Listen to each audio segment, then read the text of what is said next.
Students, स्वागत है आप सबका हमारे YouTube channel education point coaching classes में।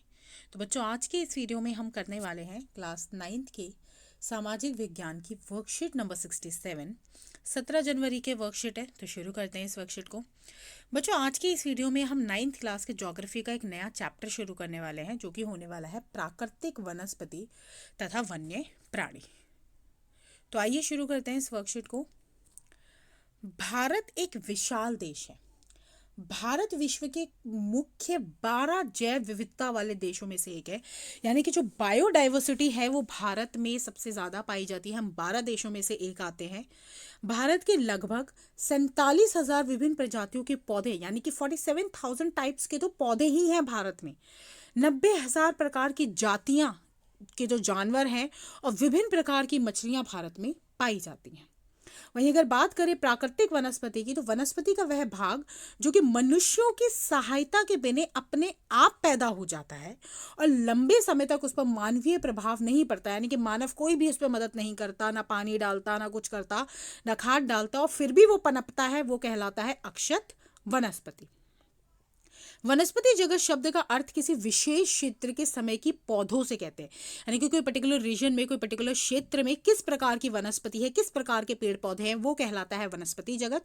वनस्पति तथा वन्य प्राणियों की विविधता के निम्नलिखित कारण होते हैं। अब पॉइंट ये है कि आप अगर राजस्थान चले जाइए और शिमला चले जाइए, तो दोनों जगह पे पाए जाने वाले जो वनस्पति हैं वो अलग होंगे। तो क्या कारण है जिस वजह से राजस्थान में पाई जाने वाली वनस्पति और शिमला में पाई जाने वाले वनस्पति में इतना ज्यादा भिन्नता पाई जाती है? तो सबसे पहले तो भूभाग। उपजाऊ भूमि पर कृषि की जाती है। ऊबड़ तथा समतल भूभाग पर जंगल तथा घास के मैदान हैं, जिनमें अन्य प्राणियों को आश्रय मिलता है। तो यानी कि भूभाग कैसा है, भूमि का भाग कैसा है, पहाड़ी क्षेत्र है, मैदानी है, इससे सीधा सीधा आपकी वनस्पतियां प्रभावित होती हैं। दूसरा, मृदा। मिट्टी बहुत बड़ा रोल प्ले करती है किसी भी पेड़ पौधे को प्रभावित करने में। राजस्थान में रेतीली भूमि है, शिमला में थोड़ी पहाड़ी है, मिट्टी पाई जाती है, इसलिए यहाँ की जो वनस्पतियां हैं वो इतनी अलग अलग प्रकार की होती हैं। वहीं कुछ जलवायु कारण भी होते हैं जिस वजह से वनस्पतियों में विविधताएं पाई जाती हैं। सबसे पहला, तापमान। वनस्पति की विविधता और विशेषता तापमान और वायु की नमी पर भी निर्भर करता है। शिमला में ठंड पड़ती है, राजस्थान में गर्मी पड़ती है। यहाँ पे सिर्फ शिमला और राजस्थान ही नहीं, आप किसी और प्रदेशों का भी एग्जाम्पल ले सकते हैं। मैं सिर्फ आपको समझाने के लिए इन दो एग्जाम्पल्स आपको दे रही हूँ। वहीं सूर्य का प्रकाश, जहाँ पे सूर्य का प्रकाश सीधा पड़ेगा वहाँ पेड़ पौधे जल्दी विकसित होंगे, और जहाँ पे नहीं पड़ेगा वहाँ पे पेड़ पौधे कम विकसित होंगे।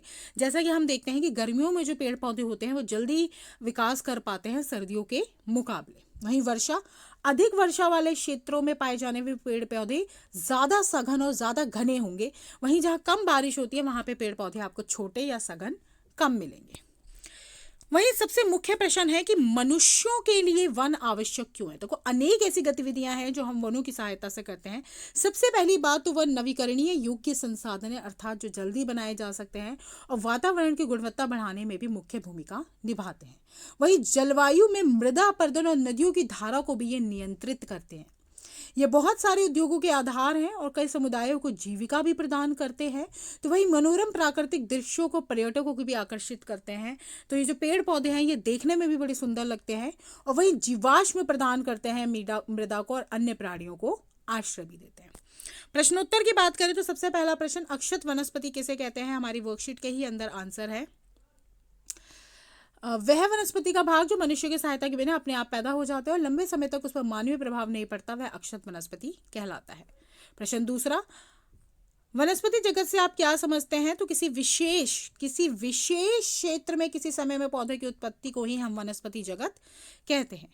प्रश्न तीसरा, वनस्पति तथा अन्य प्राणियों की विविधता का संक्षिप्त में उत्तर दीजिए। तो देयर आर सम, जैसे कि सबसे पहले तो धरातलीय कारण है, भूभाग और मृदा, ये जैसी होगी वहाँ पे पाए जाने वाले पेड़ पौधे और पेड़ पौधों से ही संबंध रखने वाले जो जंतु हैं वो भी अलग अलग पाए जाएंगे।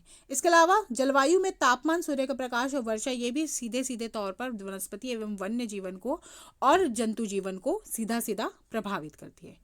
लास्ट क्वेश्चन है, वन हमारे लिए आवश्यक क्यों है? तो यहाँ पे हम पढ़ ही चुके हैं, नवीकरणीय संसाधन है, मृदा की अपरदन को क्या कहते हैं, स्थायी करते हैं, उद्योगों का आधार है, प्राकृतिक दृश्यों के लिए अच्छे और जीवाश्म प्रदान करते हैं, या बहुत से प्राणियों को, बहुत से जो जंतु हैं उनका आश्रय का भी ये ठिकाना होते हैं।